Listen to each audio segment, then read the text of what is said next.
स्वागत है गाइस आप सबका हमारे चैनल पे। मैं उगा सिंह और भाई आज हम लोग बात करने वाले हैं नए इवेंट के बारे में। तो गाइस एक्चुअली इवेंट तो नहीं रही है, बस पोकेमॉन एक्सचेंज जो है यहाँ पर बदले गए हैं। तो मैंने पहले ही बताया था कि पोकेमॉन एक्सचेंज आपको संडे रात 9:30 बजे को देखने को मिलेंगे, तो वैसे ही हुआ है।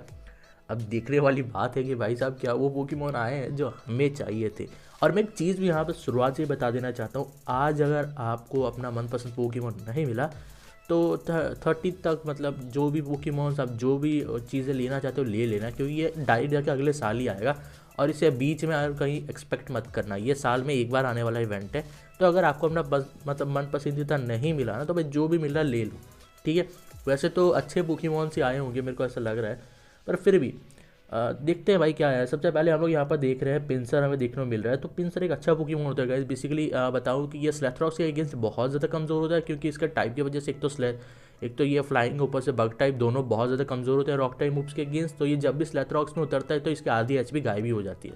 उसके अलावा बात करें तो ये पोकेमॉन ऐसा है जो खुद भी स्लेथरॉक्स इस्तेमाल कर सकता है। इसके पास 1 हिट की ओ मूव्स भी होते हैं, बिग ब्रेक भी होता है जो लाइट स्क्रीन रिफ्लेक्ट वगैरह तोड़ता है। पर अभी आजकल बिग ब्रेक का कोई फ़ायदा नहीं रहा।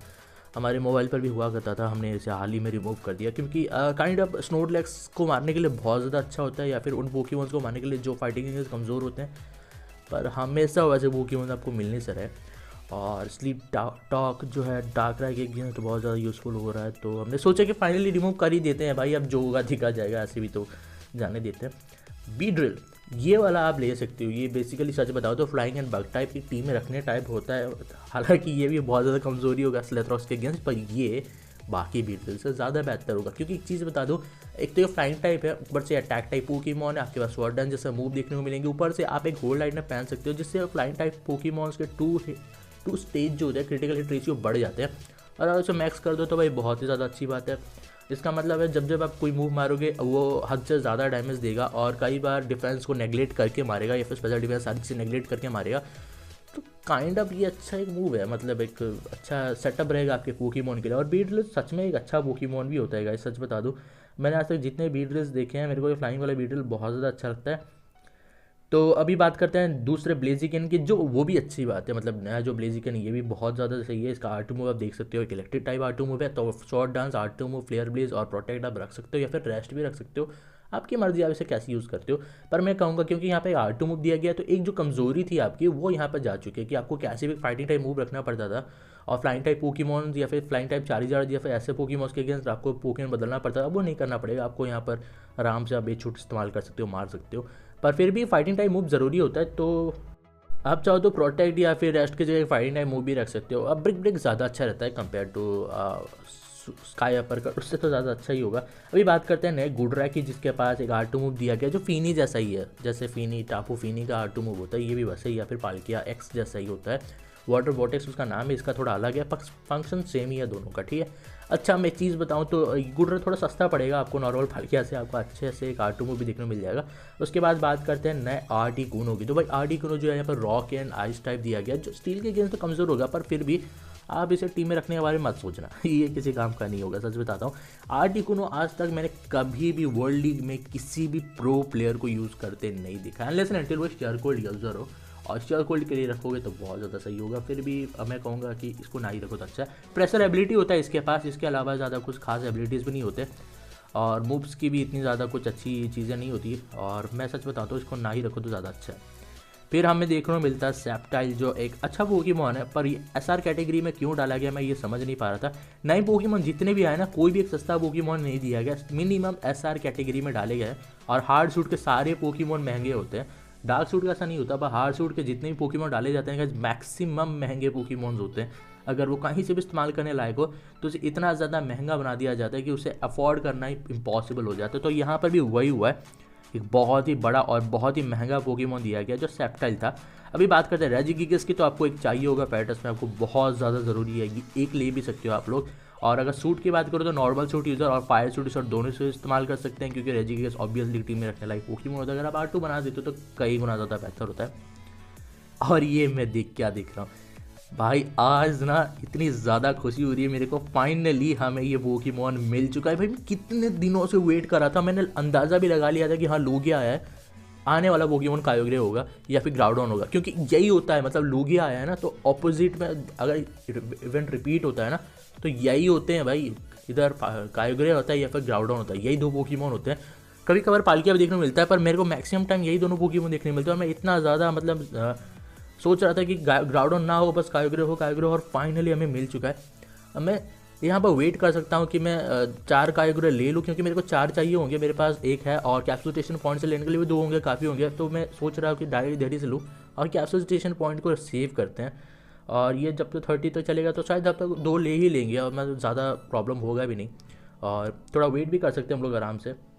तो मैं सोच रहा हूँ कि हाँ, इसको यहीं से ले लिया जाए और आराम से कायोग्रे को R2 कर देंगे। R2 राइड होगा हमारे पास, टपक टपक करके चल गए, बहुत ज़्यादा मज़ा आएगा हमारे लिए। फिर भी बात करें दूसरे पोकेमॉन्स की, तो यहाँ पर लाटियोस या भी लाटियास दिया गया। ठीक है, ये लाटिओस है, तो इससे पहले लाटियास दिया गया था। दोनों एक ही पोकेमॉन है, ज़्यादा कुछ फ़र्क नहीं होता है। ऊपर से यहाँ से तो घंटा कुछ फ़र्क नहीं पड़ रहा था पहले, चलो पता भी चल जाता पिंक और ब्लू वजह से। अब तो भाई सब सेम दिख रहे हैं मेरे को। ये वाला मैं इवॉल्व करूँगा ताकि मैं एवोकेन 6 कर पाऊँ। ठीक है, कायोग्रे Z, और बहुत ज़्यादा सस्ता पड़ता है। मैं साइकिक स्टोन और वाटर स्टोन 25 ज़्यादा महंगा नहीं पड़ेगा, क्योंकि अगर आप 2 दिन के रेट में आपको ये इवोल्यूशन स्टोन्स मिल जाते हैं compare to single day water वाले। तो रेजिगिगस मेगा फायर वाले सूट के लिए बहुत ज़्यादा अच्छा होता है। फायर या फिर नॉर्मल सूट भी यूज़र हो तो आप लोग ले सकते हो, पर नॉर्मल सूट यूज़र मैं कहूँगा आप सिंपल रेजिगिगस लेना, वो ज़्यादा बेहतर होगा। अभी सारे पोकेमॉन्स हमने देख लिए हैं। अब नीचे के सेक्शन देखते हैं आखिरी 3 पोकेमॉन कौन से हैं, क्योंकि यहाँ पर लाटियोस वगैरह मेगा भी देख सकते हो, बहुत तेज़ होते हैं। अच्छी बात यह है कि सूट अवेलेबिलिटी होती है। और यहाँ पर लवली ज़ैगियार्ड, तो ये घोस्ट सूट यूज़र और ड्रैगन सूट यूज़र के लिए होता है।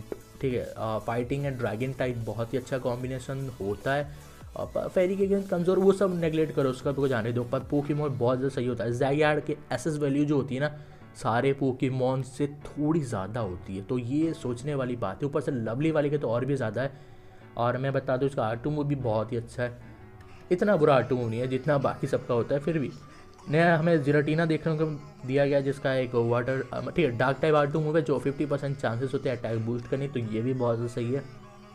तो जो प्लेयर्स जिराटीना या भी रखने के बारे में सोच रहे थे वो रख सकते हैं, स्पेशली घोस्ट सूट यूजर्स के लिए। मेरे को यहाँ पर लग रहा है ना 2 अच्छे पोकेमॉन दिए गए, जिराटीना दिया गया, ऊपर से लवली ज़ैगियार्ड दिया गया। अगर आप सर्वर से हो, अगर आप घोस्ट सूट यूजर, तो मैं आपको रेकमेंड करूँगा कि रेदर देन गोइंग फॉर जिराटीना आप लोग डायरेक्ट लवली ज़ैगियार्ड पर चले जाओ। ठीक है, वो अच्छी बात यह है कि हाँ, पैरी के अगेंस्ट तो कमज़ोर होगा ही, पर भाई अगर उसको आप काउंटर कर लेते हो ना, पैरी टाइप पोकेमॉन्स को किसी ओपोनेंट के खत्म कर दे, तो ज़ैगियार्ड आगे चल के कॉइल करने के बाद खुद खत्म कर देगा। बस देखने वाली बात है R2 है या नहीं उसका, मतलब मेगा में। और चलो जिराटीना भी रख सकते हो, घोस्ट सूट यूजर अगर हो तो रख सकते हो, पर डार्क टाइप R2 मूव ज़्यादा असरदार नहीं होता। पालकिया Z का, ठीक है, पालकिया Z ना, हाँ पालकिया Z का R2 मूव किसी काम का नहीं होता गाइस, वो बस ओपोनेंट्स को मारते हैं, ओपोनेंट्स ऐसे खड़े रहते हैं, ज़्यादा कुछ घंटा फर्क नहीं पड़ता। मास्टर लीग में अच्छा करता है, पर क्योंकि मास्टर लीग में बहुत छोटी छोटी HP होती है तो ख़त्म हो जाते हैं। पर नॉर्मल वर्ल्ड लीग में जहाँ पर 15K 16K minimum 10K HP एक हेड में ख़त्म करना भाई बहुत बड़ी बात होती है, अनलेस एंड अनटिल आपको टाइम एडवांटेज हो। तो हमारे सर्वर में तो अभी बहुत सारे लोग मतलब क्रिस्टल्स खर्च करें, हमें भी गिल्ड वर्ड से हमने क्रिस्टल्स ही दिया था, ताकि मैं सोच रहा था कि अगर इनकेस कायोग्रे नहीं आता तो मैं सारे कैप्सूल स्टेशन पॉइंट्स ही कलेक्ट करूँगा, पर लकीली कायोग्रे आ चुका है और ये अलग ही लेवल की खुशी हो रही है। देखो, एक तो मेरे लिए अच्छी बात होगी कि ये फैटर्स में मेरे को बहुत ज़्यादा बूस्ट देगा, बहुत बड़ा बूस्ट देगा, ड्रास्टिक बूस्ट देगा। और उसके अलावा मेरे को R2 राइड मिलेगा, जो मेरे को कहीं भी जल्दी जाने में मदद करेगा भाई। क्योंकि नॉर्मली ना अब मेटाग्रॉस पर लेके जाते हो तो 1-2 चलो 10 सेकेंड भी कम नहीं होते भाई, 5-6 सेकेंड भी कम नहीं होते, और उससे थोड़ा जल्दी में पहुंच जाओ तो ज़्यादा बेहतर है। ऊपर से इतने दिन खेला भाई, एक R2 कायोग्रे अगर नहीं किया तो क्या ही किया मैंने गेम में, तो मैंने फाइनली से बनाया और बहुत लंबा वक्त लगा मेरे को, सच बताता हूँ ना, इतना ज़्यादा लंबा वक्त लगा मेरे को, कभी इतना वक्त नहीं लगा किसी R2 बनाने। पर आप समझ सकते हो, ठीक है, अगर हम बाय करके करते तो 1 दिन में 2 दिन में बन जाता है, पर अगर नॉर्मल ऐसे कलेक्ट करते हो ना तो भाई सालों लग जाते हैं। और ये तो भाई पता नहीं कितने साल लगे इसे कंप्लीट करने, पर हो तो गया यार, एंड ऑफ द डे हो गया। अब उन प्लेयर में से तो नहीं हम लोग जो आज बोले कि हाँ मैं बनाऊंगा और 2 दिन में बन गया, और हमारे लिए तो भाई टाइम लग जाता है। तो मेरे को प्लीज़ VIP 15 वगैरह से कंपेयर मत किया करो, हम लोग VIP 5 में कंपेयर करना है ना तो VIP 1 से लेकर 5 से 6 तक कर लो, ठीक है, 7 तक भी कर लो, हम लोग मान लेंगे। पर 15 से कर रहे हो यार, 10 से कर रहे हो, 11 से कर रहे हो, 12 से कर रहे हो, वो लोग बहुत अमीर होते हैं भाई, उन्होंने लाख रुपए खर्च किए होते हैं, उसके बाद वो पहुंचे थे। हमने ज़्यादा से ज़्यादा 500-1000 रुपये खर्च किए होंगे, 500 भी बहुत बोल दे रहा हूँ, फिर भी उतने ही कि अंदर सोच लो हमने खर्च किया, इतने ज़्यादा नहीं किए कि हम लोग हमने सीधा VIP 15। हाँ, ये कुछ स्ट्रैटेजीज़ की वजह से हम जीत जाते हैं ज़रूर, पर उसका मतलब ये नहीं है कि हम सारे VIP 15 को ही मुँह तोड़ जवाब दे दें और हर मैच में उनसे जीत जाए। हारना पक्का ही होता है, पर गेम चेंजर है, हम कभी कभार गेम भी चेंज कर देते हैं, तो हमें हल्के में ना लिया जाए, क्योंकि हम कभी कभार बहुत भारी पड़ जाते हैं। तो भाई यहाँ पे सारी चीज़ें हमने हो चुकी है, हमने इवेंट के बारे में बात कर लिया। मैं फिर से बता रहा हूँ, इवेंट आइटम आपको सेव नहीं करना है। अगर आपको मनपसंद पोकेमॉन नहीं मिले तो इवेंट आइटम जो है वो ले लो। अगर आप सेव करना चाहते हो, अगले साल तक टिक जाओगे गेम में, तो ले लेना। पर गेम का कोई भरोसा नहीं है, कब शट डाउन हो जाए, कब अपडेट आ जाए, तो ये आप अपने रिस्क पर को। मैं तो यहाँ पर सारे इवेंट आइटम अपने वेस्ट कर ही दूंगा, अपने VIP वाले हो या फिर VIP 0 में खाए ले लूँगा। तो होगा, जब वीडियो अच्छी लगी और मिलता है नेक्स्ट वीडियो में।